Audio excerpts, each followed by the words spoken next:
I'm Dan Kimbrough, and this is Systemic, a podcast about race. I'm a diversity and inclusion advocate and trainer, educator, trained conflict mediator, and media producer with over 20 years of community building and diversity experience.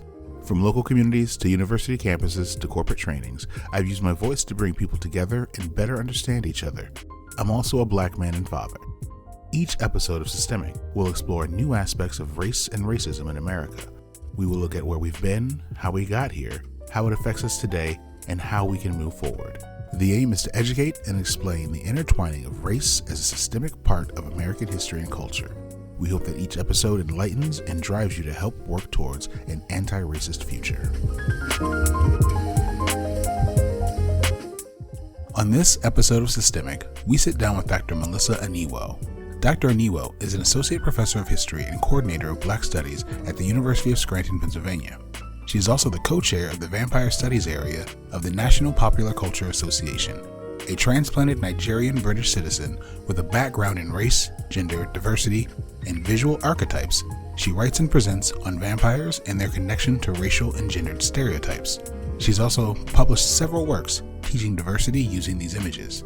Our discussion will examine the policing of Black bodies throughout history through the lens of othering. We all know the image of the evil and vile Black man, the sexy and voluptuous Jezebel, and the docile Mamie.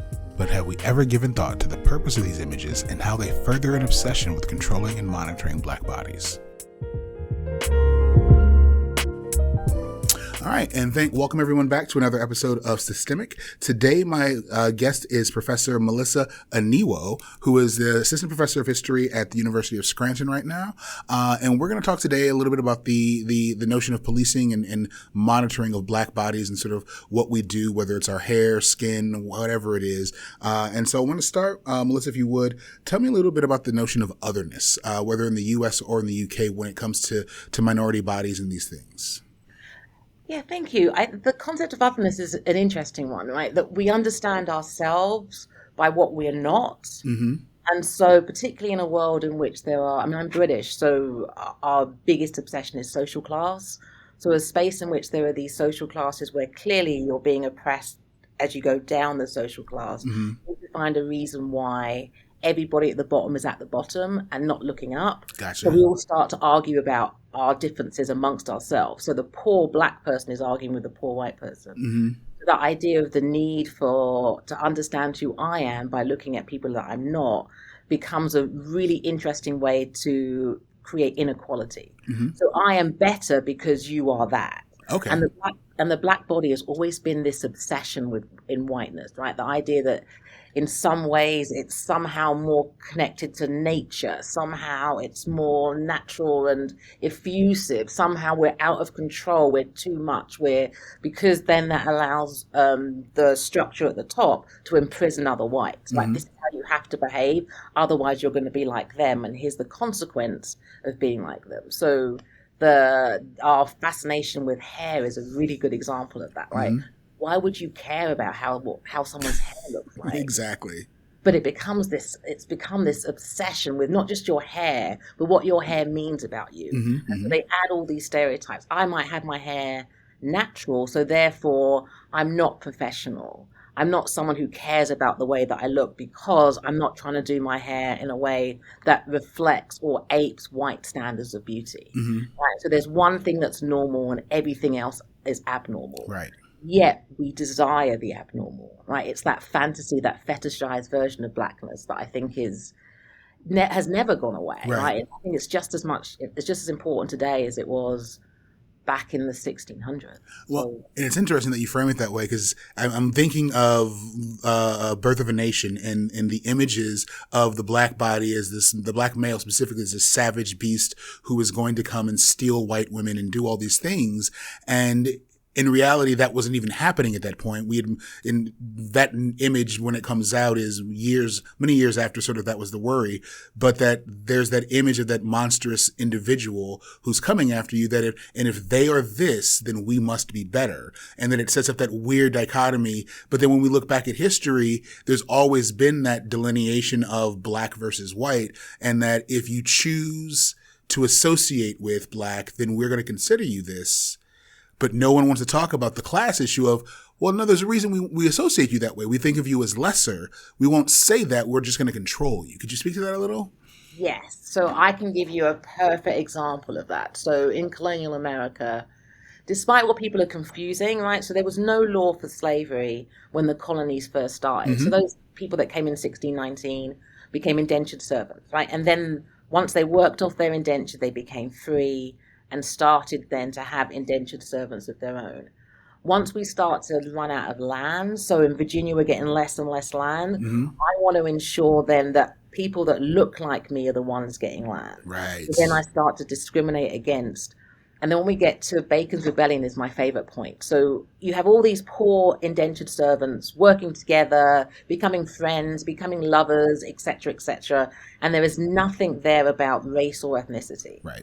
And then we start to look up and say, hang on a second, why are we living in poverty when you guys are living in wealth? And then up there they say, well, hang on a second. We want to make sure that you poor whites and you poor blacks are not getting along. So then we're going to add this whole dimension that says, if you are white, you are better than. And whiteness represents freedom. And blackness represents savagery and enslavement. And if you decide to hang out with them, then yes, you are a savage.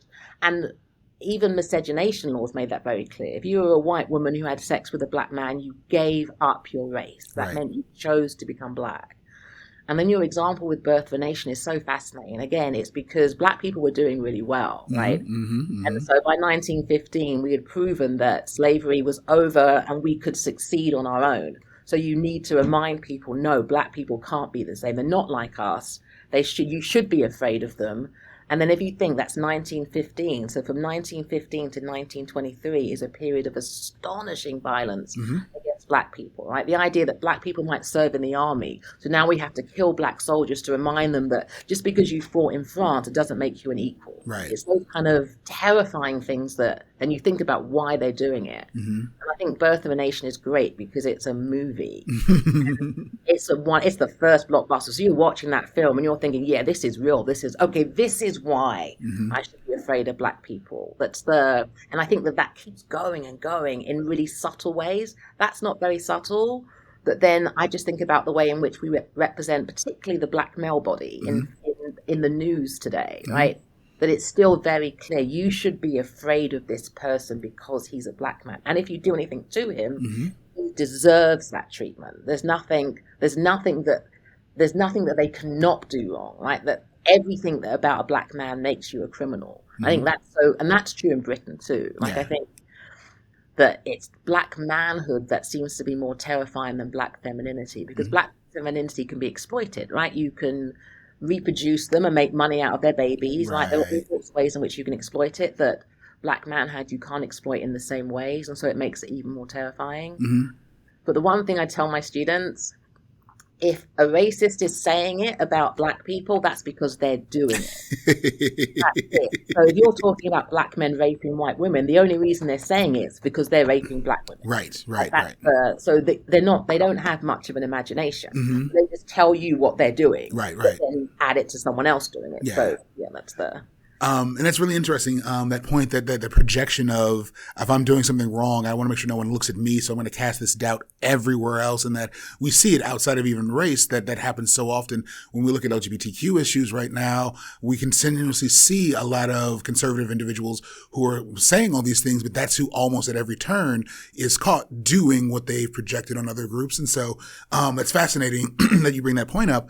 But I like this idea of this otherness, and there's this villain that we must separate ourselves for, and how you've tied this into your work, looking in using sort of vampires as a way for within the classroom to say, we'll use this as the context of otherism, and this idea that here's this vile, horrible beast that we don't want you crossbreeding with, we don't want you associating with. If you do, you're one of them. Why vampirism is sort of a way of making it something that students can understand. We're talking about race, but let's do it in this way that's much more accessible. Why that route? So the most practical reason was people kept accusing me of being racist. Because I teach at predominantly white schools, right? And so there is those kind of 5 stages of grief that you encounter in civil rights teaching, right? So there's that shame, there's that feeling of guilt. And in a semester, it's hard to get beyond that to the bit at the end. So using a vampire, when I was So when I was 11, I was a weird kid. I loved to read. I loved to stay in the library. Didn't want to be out playing. And my teacher, the librarian, gave me this silly little job where I would put books back on the shelves. But it wasn't really a job. It was just something for me to do. And she gave me Dracula. And what struck me about Dracula was he didn't do anything wrong. He was a monster before just by mentioning his name. And that made me think of my brother. Right? So at the time I was like 11, he would have been about 13. And he'd already been consistently picked up by the police, right? Not for doing anything, just because he's a black boy walking down the street. Right. And that really stayed with me. I didn't know what to do with it back then, but it really stayed with me that I identified with the monster, with Dracula. And so many, many years later, and I should have done my dissertation on it, but I'm glad I did like it. But many, many, many years later, I was obsessed with vampires. Like that's my cultural fun thing. Like if it's a vampire movie, I've seen it. If it's a vampire novel, I've read it. And then I thought, what is really clear about the vampire narrative is they start out as monsters. They're still monsters today, but now we want to be that monster, or we want to be with that monster. And that to me is the same as the anti-black kind of narrative that we see as well, that we start as these terrifying monsters and we only hear the human perspective. We never hear their perspective. So because we only hear it from the outside, right? They are, of course, monsters, and everything they do is monstrous because they're not like us. Now just replace that with black people. Yeah. It makes so much more sense when you think of it like that. And then that fascination that whites have with things like hip hop or R&B or wearing baggy jeans, or, do you know what I mean? It's those picking up those bits of black culture that seem exciting. It's the same thing with the vampire. Yeah. So it makes it super interesting. Now you want to be vampires. You don't actually want to kill people, but you want to be vampires. You want to be cool and live forever and be beautiful. So you want those elements that are safe. You don't actually want to do the thing that you think is ugly about the vampire. And to me, that's exactly the same with race. Yeah, that's really interesting. And most of the novels that you read that are worth reading, even Twilight, it's less about vampires than it is about other things. So the first book I used was Charlene Harris's Dead Until Dark. And I used it because it's the origin story for the show True Blood. Okay. And I used it because it's a novel about vampires, but it's really a novel about race relations in the South. Okay. That's obviously what the book is about. And it was really interesting that I could use a vampire novel, but be teaching about something else that's completely different. And then after that, I was just off running. And I just love it. The other one that works those vampires is superheroes. Yes. So if you look at the progress of the black male superhero, that's also a really great way of seeing how we've gone from anti-heroes as monstrous to anti-heroes as desirable. Okay. And I find that troubling, right? I think it's the idea that the victimizer was actually a victim to start with, which is fine, but the Joker's still a murderer, right? And so I don't think that softening, sympathizing, empathizing with their origins changes the idea that they're still murderers. Right. A black man is not a murderer. He's just been stereotyped in a bad way. Right. So that's a very different thing, but it's still, and I also think students have no idea. They've heard of Black Panther, right? But they have no idea of how many black superheroes there are and how many black female superheroes there are. Yeah, yeah. And how many of those were created by white artists that are actually really empowering. So that's the other way of showing how we've gone from hatred to desirability. Well, and I think it's really that the notion that the vampire or the black male was born this way. There was nothing innately wrong in the person, but that the other group, the actual other group, not them, view their power, their whatever, as this sort of dangerous thing that if we allow them to recognize their self-worth, to recognize their power, we are in trouble, which is probably not true either, but that innate fear that if I allow someone else to become as powerful or have as much self-esteem as I do, I've become less than. Yeah. So we cast them out in this negative light. And it's really, you see it really, really prominent with the vampires. And so I love that that's that entry point to talking about race and the difference in how, as a social construct, race doesn't really exist. Yes. But because we live under this construct for so long, we just fall into these patterns and we assume, well, you are black, therefore you are this violent criminal thug, da-da-da-da-da. Same about vampires. And yes, vampires do drink blood, but we've seen in the way that they've changed over time, something that you've talked about, how, well, there are some that don't have to drink human blood, or they find ways of coexisting in the world that allows them to be who they are, but still be acceptable by sort of the dominant human culture in the long run. Yeah, and I think that one of the first articles I wrote about using vampires and race, I was struggling with that idea, right? So if you think about, I was struggling with Blade Trinity specifically. So at the end of Blade Trinity, the purpose of Blade Trinity is to find a cure for vampirism. Mm-hmm. The cure is to kill all vampires, right? And that to me was super problematic, right? So even in the original version, Blade dies too, right? Mm-hmm. So in short, there's no way for Black people to be assimilated. Right. Either they have to become like us, which they never can be, or we have to destroy them all. And that seemed to be, at that point in the sort of mid-2000s, that tended to be the end result of all vampires, that they had to die because they could never be one of us. Mm-hmm. Now I think it's more that they're evolved humans, which in itself is kind of a weird way of thinking about it. If you think about Black people as evolved humans, but I think one thing that's super clear is it changes once you hear their stories. And that's what we're in this moment now, like that anti-wokeness, which is, woke is a nonsense word, but the idea that I don't want to have to hear your story, because if I hear your story, then I have to have compassion for you and see you as a human. So I'm just going to pretend that you don't exist. Wow, that's deep. And that the only thing I have to worry about is how I see you. That is what we're going through now, the anti-diversity, anti-inclusion. It's too hard to think about the trans body and how they see the world. Wow. I just want to think about how I see the world. And that, I think, is where the vampire narrative is important, because you go from hearing the human's perspective to hearing the vampire's perspective, which, when you think about it, it's fictional, so it's still the human's perspective. Right. But it's still more sympathetic and more compassionate.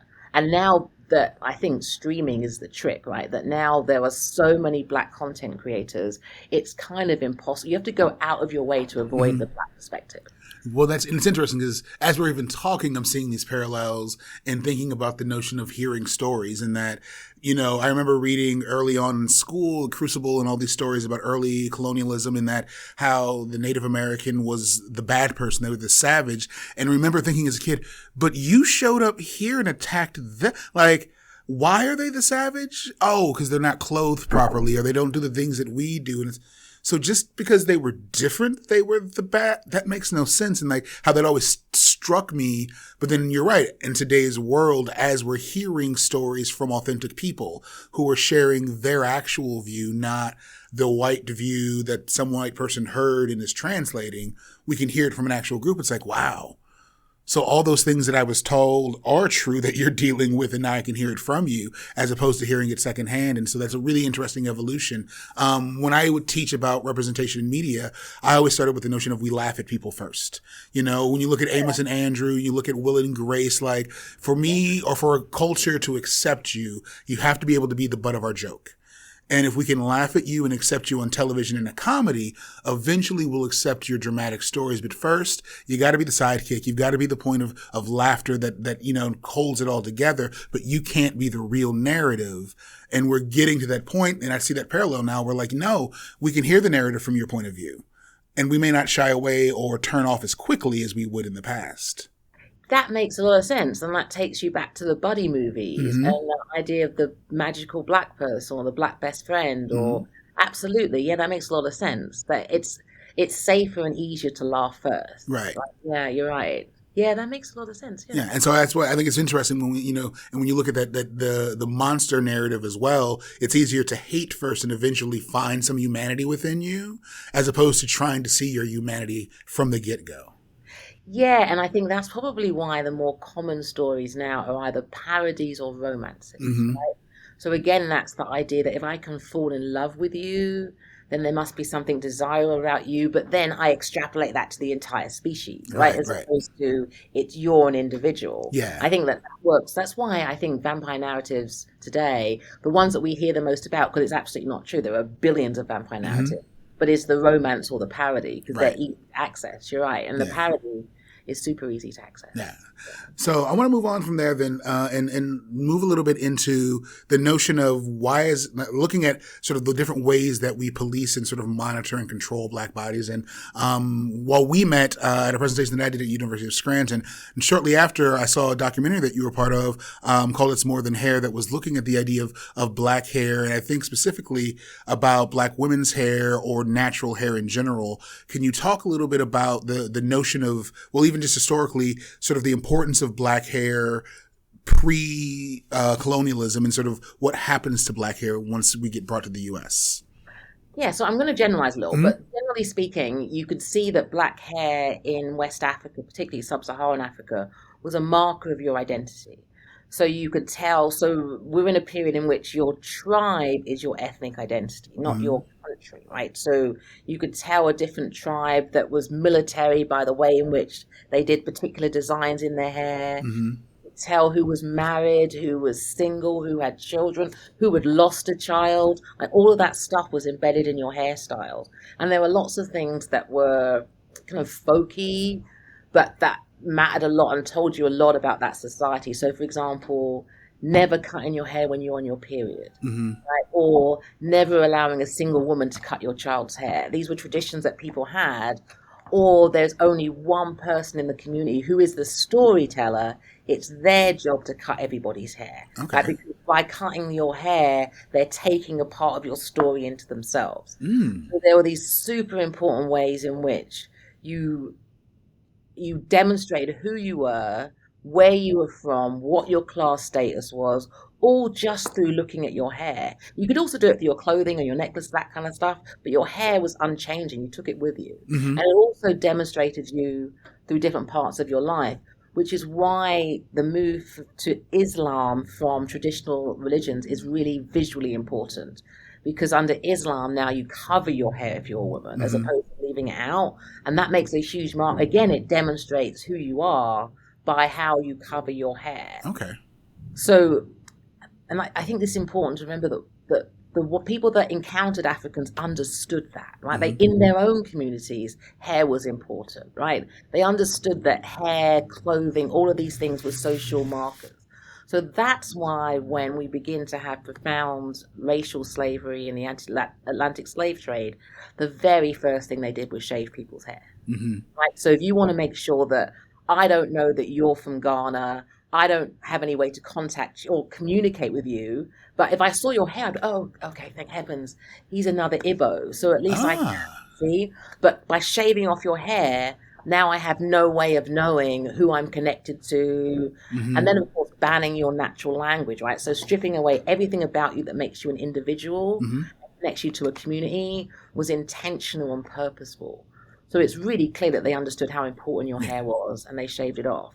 And then they made it so Black women that were, or actually slaves generally, so people who were slaves then used their hair as their one source of freedom.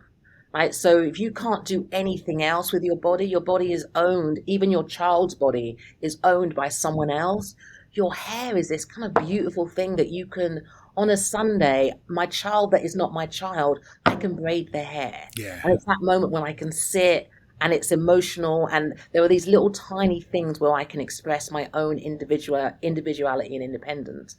And we don't think about how important hair is. We understand how important it is because how much the oppressor tried to take that away from people. So it's the idea of, like, with dancing, for example, they believe that you shouldn't move your legs too much, right? Because, right, anything that they didn't understand became threatening. Yeah. And so this fascination with your hair became super threatening to them because what did it mean? Why are they doing their hair that way? And so that's becomes another way to control your Black body.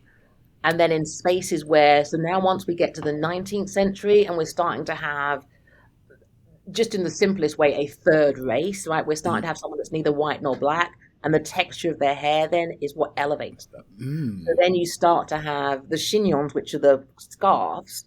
Those are used for women who have natural hair. So if you're too dark to have straight hair, you've got to cover it. Everyone else gets to have their hair down, which teaches Black women, Black people very early on, what's acceptable. Mm-hmm. So my natural hair must always be covered, but if I straighten it, or my friend who's lighter than I am has straight hair, she can show her hair off, and it's something that makes her beautiful. Right. So, and then of course slave mistresses often shave their slaves' hair if they found out that their slave was having an affair with their owner, essentially being raped. Then they themselves are powerless. So the only way they can express any power is to shave the woman's hair. Wow. Because then again, it makes them ugly, right? So therefore and it's their fault that the Jezebel stereotype says that black women are so sexual that white men can't resist them, right? So, but at least if you shave her hair, maybe he won't be so attractive. Yeah. So there's a lot wrapped up in it. So now you understand, by the time you get to 1860s, you understand that having straighter hair makes you better. It makes you more valued. And not just in the white community. That's the thing that is so fascinating. It makes you more valued in the black community too. And so that becomes the whole thing. How do I get good hair? How do I get my hair straight? How do I get good hair? There's so much in that what you just said. There's so much there to think about. And I knew... as far as coming to the U.S., like I'd heard the story of cornrows being actual like escape routes and things of those natures, but had never heard the notion that actually in Africa that hair was actually a storytelling element. That it's like you're wearing a tapestry with you that's telling stories of your life or what you're currently going through. And so it really does speak to that importance. And what you said, that you can tell the importance of something by what they take from you when they can control you, and the notion that you come over and there's immediately shaving your head. Like I knew historically of once landed, stripping of anything that tied you, like on paperwork to what country you came from, and trying to make you look as just as assimilated as a black body as any other black body, but never thought about the notion that your hair could be tied to where you were actually from, and that's another level of dehumanizing you so that you're just a black body. So that when we put you on the stocks to sell you, you were literally selling chattel because you're just another piece of meat at the end of the day. Yes, and has no individuality. That's important, right? And then when you think about the fact that brothers were selling their sisters and fathers were selling their daughters, there has to be a way for me to separate myself from the thing that I'm doing. And the hair can be that thing. That's crazy. But also, I think in places like Georgia where they brought whole tribes, right, so that they could do right, they could plant rice, right? So those kind of ways, that's where you start to see the hair being used as that way of how do I travel, how do I get out of here and get to the north? Like, and that's so fascinating. It just shows you how, no matter how intolerable the prejudice, how terrible the conditions, people still found a way to survive. Yeah. Right? How do you tell stories with the ways that you cornrow your hair? Even the name cornrow, right? That's the point. So, that's crazy. Rich.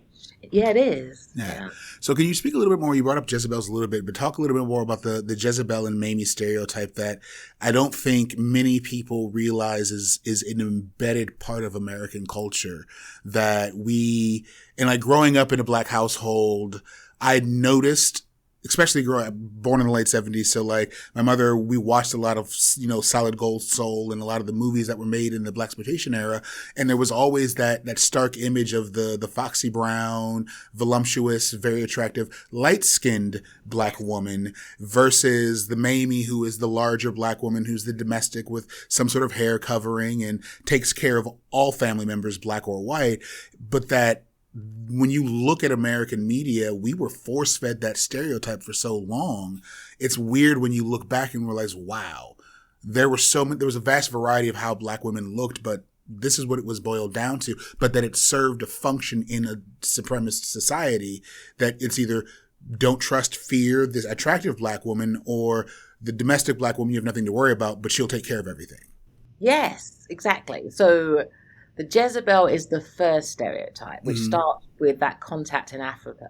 So if you imagine that Europeans living in that cold world have women's bodies covered from the top of their heads to the bottoms of their feet, and then you get to Africa, well, why would you dress like that? It's like 100 degrees, right? Right. So they're seeing parts of a woman's body that that British people, French people don't believe that they should see. And the only reason a woman would show that is because she wants to sleep with you. Okay.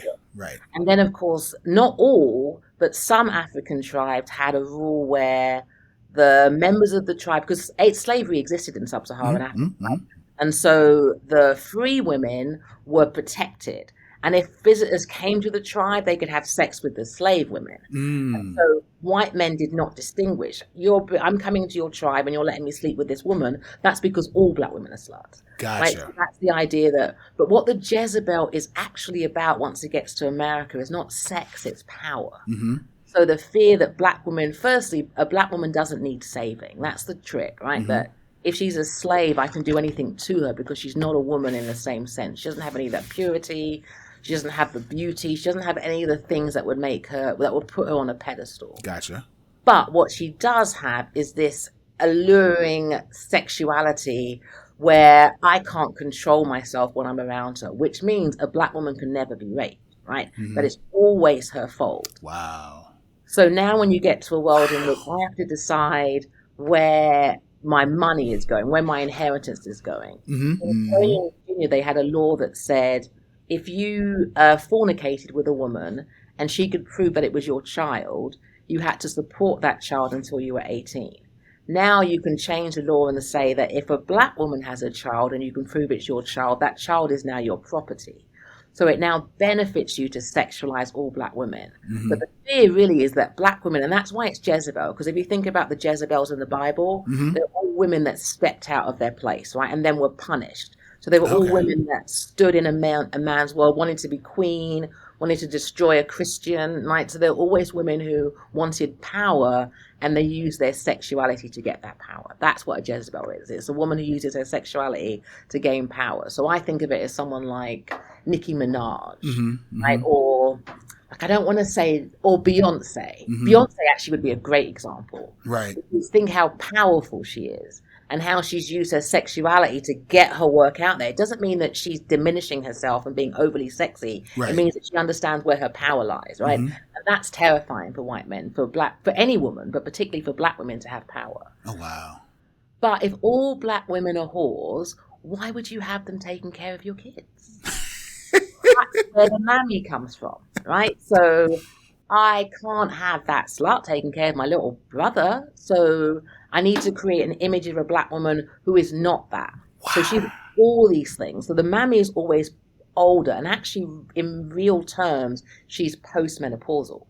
Okay. So that means black women are Jezebels until they can no longer have babies, because once they can no longer have babies, they no longer have the same economic benefit, right? So now you're a black woman and all you do is you take care of the family because you understand your place. You understand that you're inferior and that the white world is so much more important.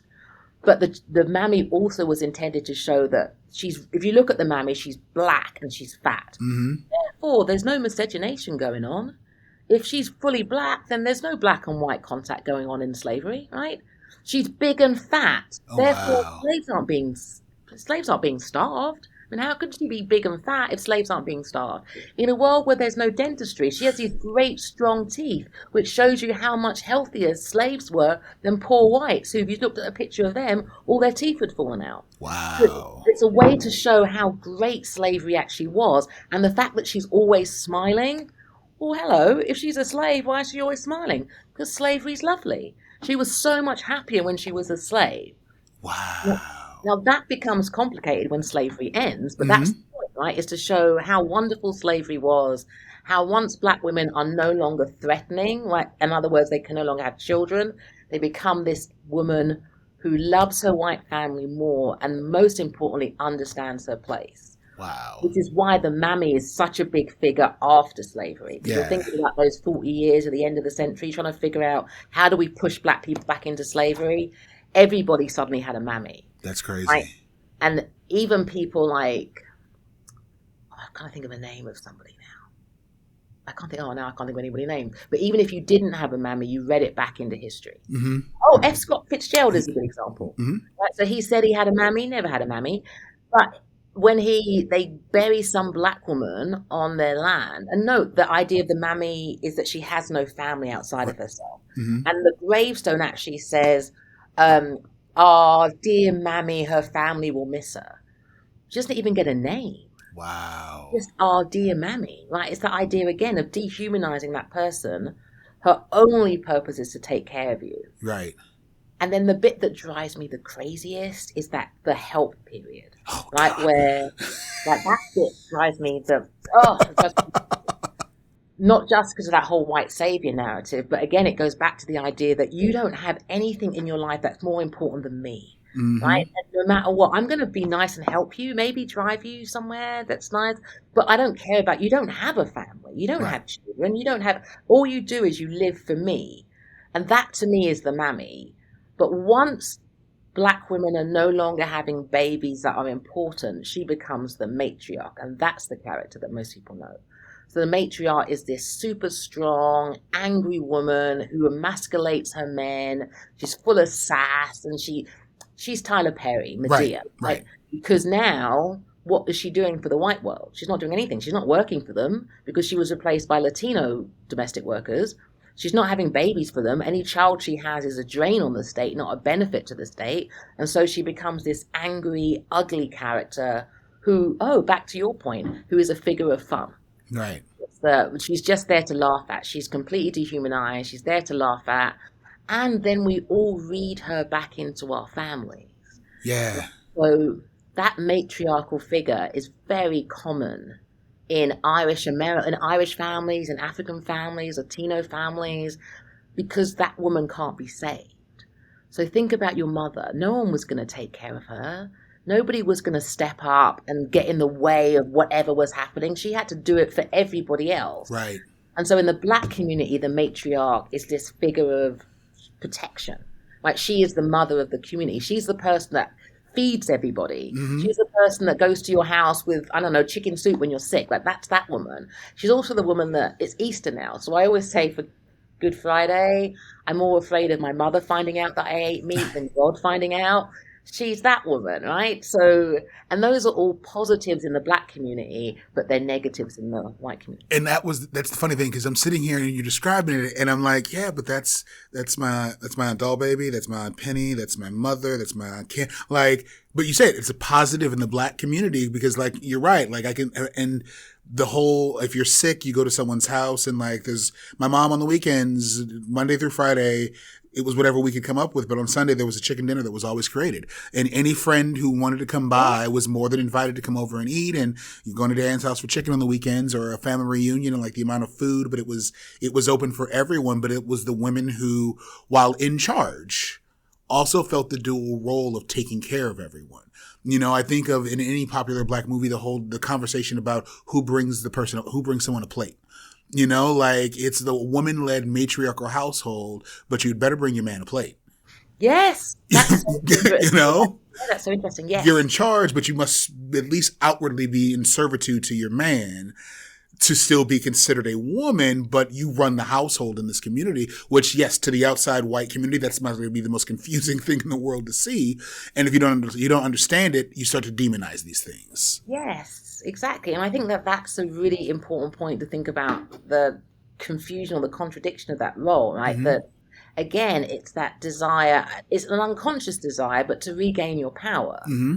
You know how emasculated your man is. So by bringing him a plate, you return his manhood to him. Just that little thing, right? Right. And then the idea, you're right, like, my mom is in her 80s. Actually, it's not true. She turns 80 in a couple of weeks. And every time I call her house, one of my cousins goes getting advice or being fed, or as always, right? She's that woman. And when I was a kid growing up, my friends would always come to my house to eat. Mm-hmm. And it always, whenever you came in the house, you knew that there was something. Yeah. There was something cooking or something to drink, but she was always very matter of fact about it. Yeah. It was always like, go help yourself. You know where the fridge is. That was yeah. Oh, my mom used to say, if you've been here once, you're no longer a guest. Yes, exactly. That is beautiful. Yeah. But that, I would absolutely argue, in America comes from slavery. Right? Where we're all one family because we have no choice, right? So we have to take care of each other, and we have to take care of somebody else's child. Right. That child may have no parents. And so we all do it together. And then when we lose so much, particularly in Reconstruction, and actually all the way to present day, when you lose so much in your communities, you have to pull your resources. Right. You have to find ways. Like, I have a friend who is Brazilian, and what really struck me during the pandemic was her community set up basically a barter system. I have rice, you need someone to babysit, you need, right? And rather than you having to go out and pay for stuff, they just built this whole, Yeah. it was the same thing back home, right? That all of the Nigerians that I knew, they all did things for each other. Without, and it wasn't a big thing, they just did things for each other. You know, and it's interesting because I think culturally, you know, people in the global majority, right, when we're talking about Black and brown communities globally, that notion of taking care of one another, regardless of how much or how little you have, I really do feel is a BIPOC trait.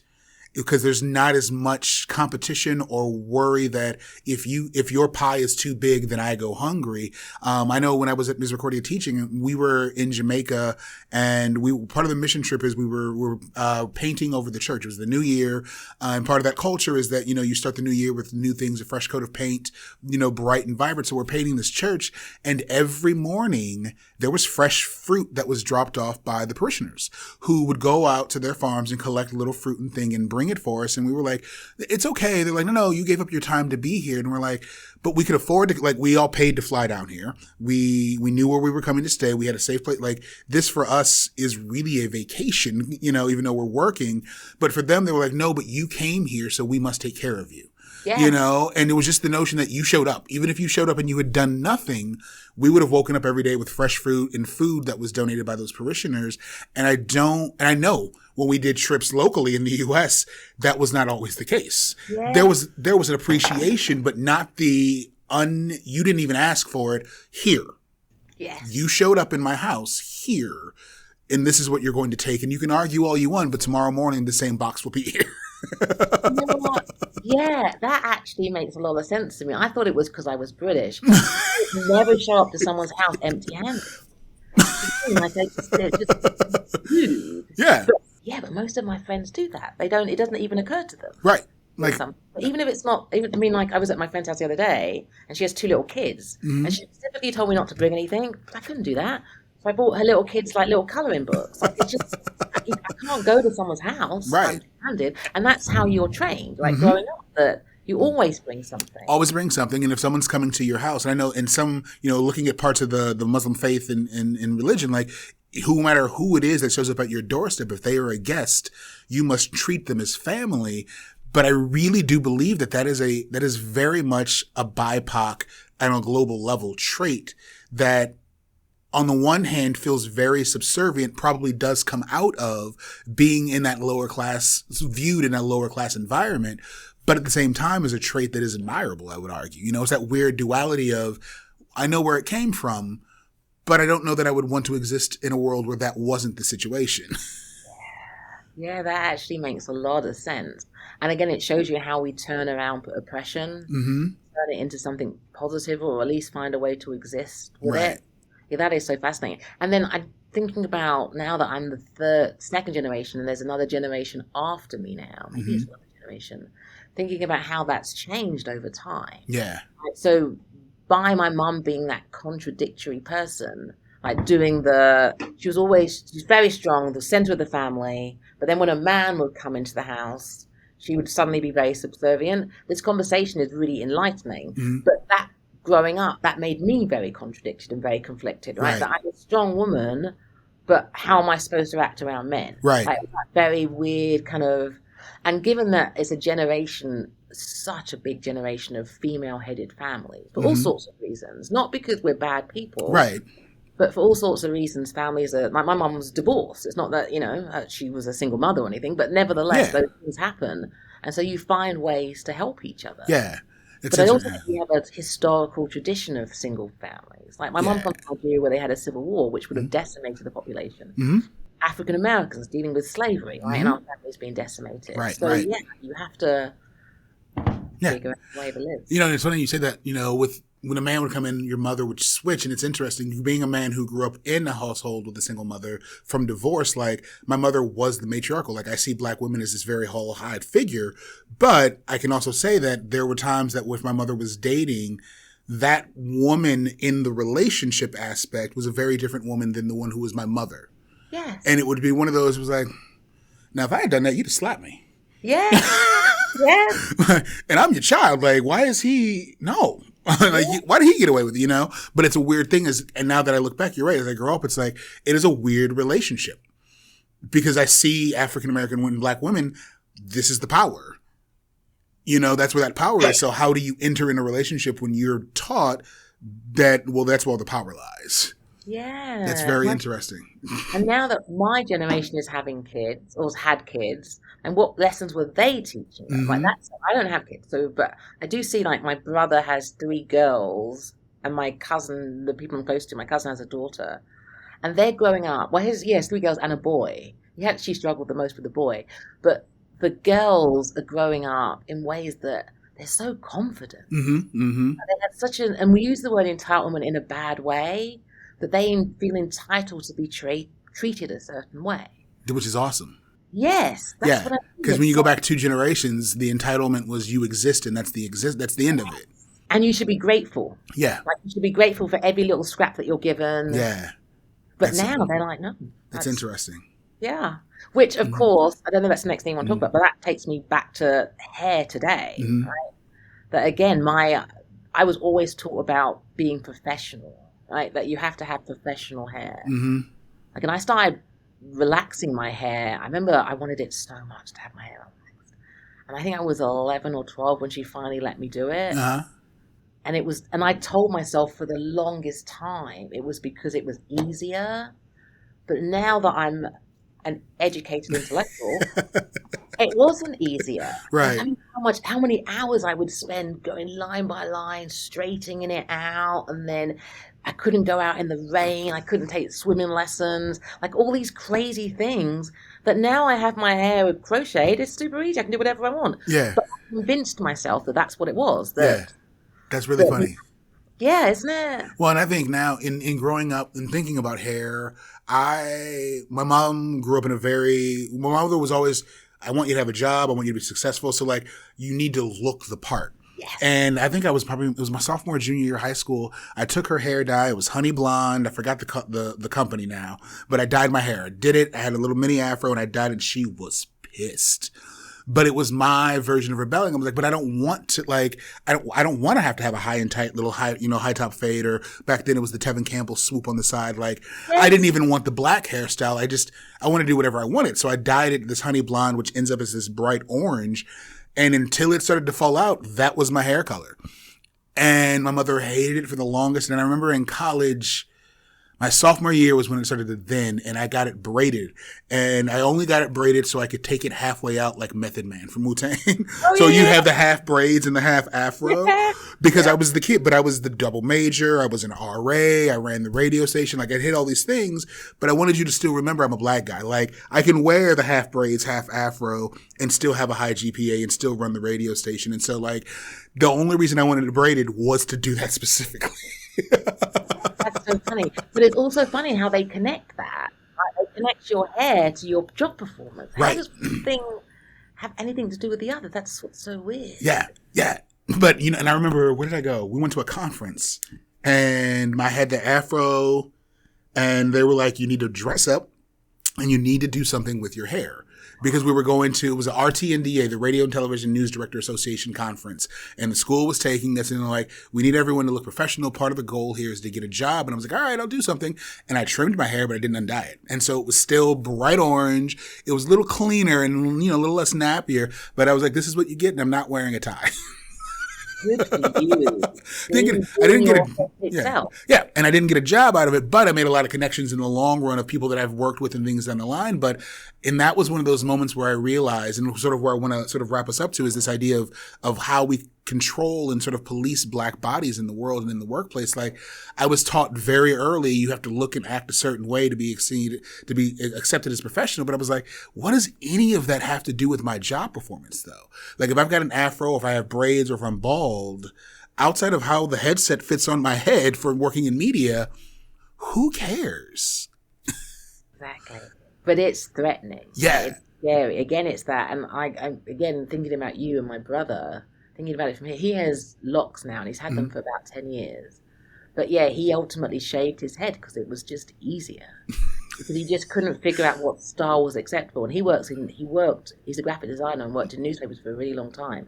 So he was the only black man there. Yeah. Like, the only other black men were the security guards. Mm-hmm. And so it was all about softening his look, right? How do I look? And even when you would call on the phone, he changed the way he talked, even, right? Just how do I be less threatening, right? And eventually, it was just like he did the upside down head, but you just shave it off. You know, and that's really funny in the idea of how you talk on the phone. I tell the story often. I used to work with it was a black man who worked in the community and was doing a lot of work with black youth. And the first time we met, after working together for about 7 months, he walked by me in the restaurant we were supposed to be meeting at.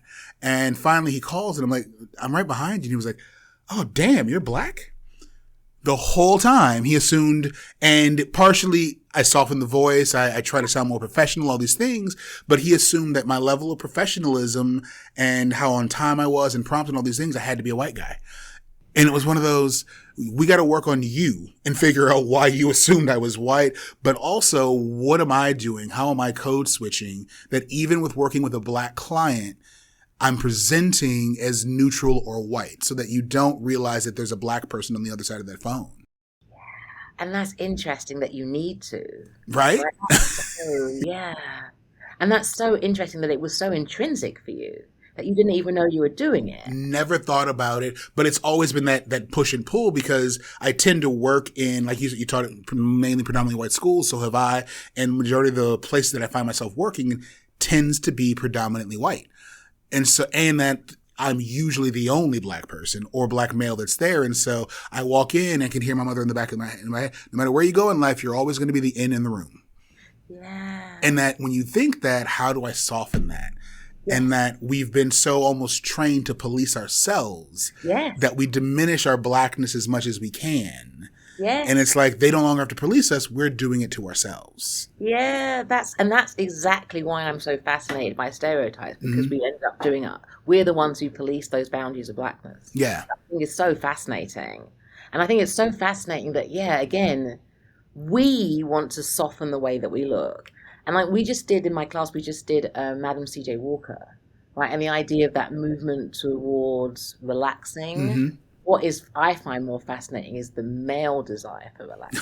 That I find like so that was the moment in university when, again, I went to a university where there were like maybe 4 other students of color.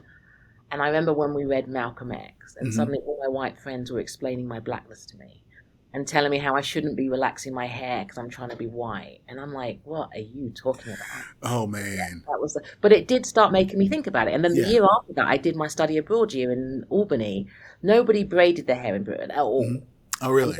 The first time I saw braiding was when I came to the US and was staying with my cousin, and she braided my hair, and my mum freaked out. Like, what have you done to my daughter? And I kept those braids until they were literally falling out of my hair. I had no one else to do it for me at that point. Yeah. But she was horrified at the idea that I would have braided my hair. Yeah. It just looks like my natural hair. Like I didn't even do it like this color. I just did it black. Yeah. So it just looked like my natural hair was braided, but no. That's crazy. Yeah. So, in thinking about this idea of policing black bodies, whether we're doing it to ourselves or it's outside groups that are doing it, why is it still happening? But where does that come from? Like where this obsession with and the controlling? And I know one of my previous episodes in talking about sort of the history of black on black crime and crime in America when it comes to black folks, there was a quote. And I'm going to butcher it, but they talked about how even our modern police force today is built on the notion of the old slave trades. But all of those slave trades were just built on the monitoring of the movement and whereabouts and doings of black people. They were already slaves. They just wanted to know, where are you going and why are you doing those things? Why are you doing it? And so that they made them deputized. And that's almost what our modern police force is. But where do you think this obsession with the monitoring and controlling of black bodies and movements comes from? So when you think about when those police forces began, so they were the old patrollers, the slave catchers. So you think about the 1880s and 90s, it's that period when we're talking about eugenics and atavism. So I can tell by looking. And so there's a lot of literature in like the 1880s, which is where the Klansman, which is the birth of a nation, is written. Right? There's all of this stuff that the North is listening to the South that I can tell a monster by seeing them. And so it's about the shape of your head, the length of your hair, the shape of your body. That's where that stuff about policing black bodies comes from, is that if I can somehow recognize the fear, and that I can therefore control the fear. Gotcha. So if I can see the monster coming, and of course, all black people are monsters, right. but if I can see the monster coming, then I know what to do about that monster coming. And I can also control that monster by controlling their body. And the idea of controlling black bodies, their hair is the easiest part, but the more horrific part is the medical experiment, right? Particularly in the 1850s and 1860s, the belief that black women didn't feel pain. Yeah. So doing kind of just awful experiments on them when they're pregnant, and all the things that the Nazis would then do, and we say that that's terrible. But at the same time that we're complaining about the Nazis, it's happening here. Yes, you've got the Tuskegee experiment. So it's that idea that we're just not human beings. And I do think that today, that's why I like teaching today, because I do have to rely more on my students. I do think that students now, while we still have those methods of policing, students are less willing to accept them. That's the thing. Like, I'm going to do what I want, no matter what you think, because I'm going to find somebody who says that that's okay, right? It's going to validate what I'm doing. Whereas for us, there were very few places that you could find validation. Certainly not outside of your family, right? So I think that makes it a lot easier for them to know that they can be anything they want. But also, then they're being raised by us, right? Yeah. So we know what it was like, and we transitioned through that policing of the body, so that we can then tell our girls, our boys even, something very different. Like the idea, my little nephew now, he's 5, and his mum's never cut his hair. So he looks like... Oh, wow. Remember Beaker? Right, he looks like Beaker. He has this huge afro. It's the most beautiful thing in the world, and he loves it. And whenever he goes to school, like he came back from school one day and he was upset. Well, he wasn't upset, but he felt the need to tell me that some of the people said that he looked like a girl, but he's still a boy. He just had long hair. And I was like, yeah, you are still a boy. Yeah. But the idea that his mother would let him go to school like that. Right. Right. That my mum would cut that hair down, try to tame it. She's like, you look great. And so he has all this confidence that, and the girls do, but the girls are going through their own version of the color. Right? That you braid your hair, but it has to be the same color as your hair. So they're going through, and which sucks for them, because look at me. Like, my hair is always a different color. So like I'm getting my hair done on Monday, and I think I might be purple this time. So I like to send them pictures, and it makes them very jealous. But then in the summers, they can do their hair whenever they like, however they like. Gotcha. But they just know, and the way that they framed it for them is that nobody is allowed to color their hair. But that's not the truth. Do you know what I mean? It's still because because if you're brunette and you make your hair blonde, that's very different than putting in pink braids. Exactly. You know what I mean? Exactly. That's very different. And I do think it's the last thing we had left, right? The last way to control black people was their hair. Yeah. Right? That's all there is left, because now we understand, even though it's still happening, enough white people understand now what's really happening in our relationship with the police, right? And they're accepting that black people are not responsible, right? I think that to me is the difference with Black Lives Matters compared to other movements, right? And I think you have friends now. Now I'm at a school where there's a very small group of black people, but when we did Black History Month, then they all had to do like 4 different engagements, do something. And what I noticed was how many of those engagements were interracial. Like my roommate is black, or one was very sweet. I went with my roommate's parents who were from Nigeria. We went to dinner together, like those kind of things that they did that made you realize that white kids are less segregated than their parents were. And most of that is pop culture, right? They're watching the same movies, listening to the same songs. So there's far less separation, but I think the black kids still feel that separation. Oh no, I think it's right. I think you're spot on that there's more. I think the youth have more integration and more acceptance, but also I think more exposure to difference than we even did as a generation. And like I went to, my high school was one of like the top 15 diverse high schools in the country. And I still feel that my son now has more opportunity and more awareness of the world around him, even though he is one of a handful at his school, but he's even still in the media that he consumes, the games he plays, he's on Discord after school with different friends of different persuasions and all these things. And so I think it's spot on that you're right, that the youth have while it's still hard, they can be a little more authentic in who they are and how they show up starting at a younger age than having to wait until they get out into the world like we did to sort of start that cycle now. Like I'm trying to deprogram my own code switching because it's natural, it's just it's ingrained. Whereas my son oddly code switches the other way because he's mixed. And so like his mom's an English teacher. I'm a professor. He speaks really well. I hate that phrase, but when he's around my family, you would think he was from Alabama. That's so cute. He code switches the entire other way. And there's times that I just look at him and I'm like, where did you learn this? Because I don't even do that around them. But see, that's also important. And the thing that I think is really beautiful, most people I know are in mixed cultural relationships. Mm-hmm. Right? That's super common in Britain. But that means that you've created this child that is more than one thing. Right. And they've got a foot in more than one world, which allows them to be much more inclusive, right? Mm-hmm. Whereas before that was something that you kind of, okay, so I'm going to diminish the blackness and just focus on the whiteness. Right. But now it's that celebration, and also it's that no longer there's that fear that I'm trying to be, right? Yeah. So I have a friend who's married to a black guy, and she would often get accused of trying to be black because she wants to be celebratory and wants to be inclusive with her kids, and she likes to wear Nigerian clothing. Her husband is Nigerian. She wants her kids to enjoy both of their cultures, right? But now her kids don't feel that. Now her kids feel like they can be anything they like, right? They can speak Igbo. They can speak. Actually, they're in London. So they can speak London English. They can eat English food and eat Nigerian food. Like that was a thing that my mum does that now. Yeah. Growing up, we ate Nigerian food. That's funny. You didn't eat English food. Now she eats just as much English food as anyone else, right? That it's become so.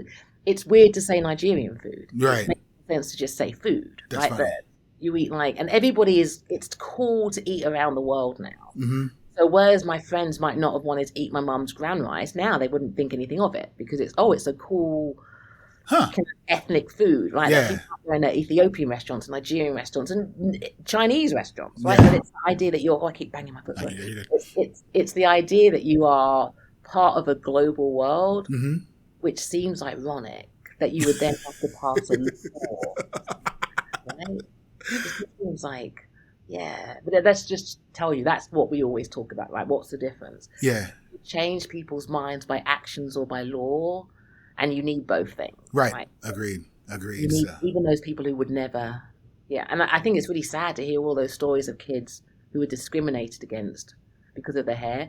I do remember my first proper job getting sent home because of my hair, and I was a rock chick, as you can tell.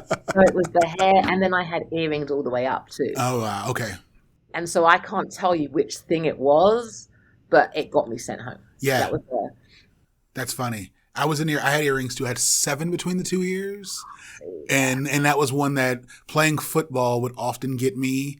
Because I would have switched to studs. They'd be like, well, you can't wear earrings at all because your helmet, and I'm like, but I've seen the kids at the schools that are really, really good, and they've got their the Catholic kids got their cross earrings and chain and necklace on, and why can't I wear mine? Exactly. You know? And then when they think about it, it's amazing how, it's amazing how we build up these walls of discrimination. Mm-hmm. But when you actually address them, they don't make a lot of rational sense. Right? So many of them don't make any sense whatsoever. So, well, I want to thank you. This has been amazing. Yes, it was a great conversation. If my listeners want to get a hold of you, what would be the best route to go ahead to reach out? Direct to my email, because I'm terrible on social media. So it's melissa.anyiwo@scranton.edu. All right. Well, thank you very much for this today. And I look forward to speaking with you hopefully again soon. So yes, it was great to meet you. All right. Thank you. Bye.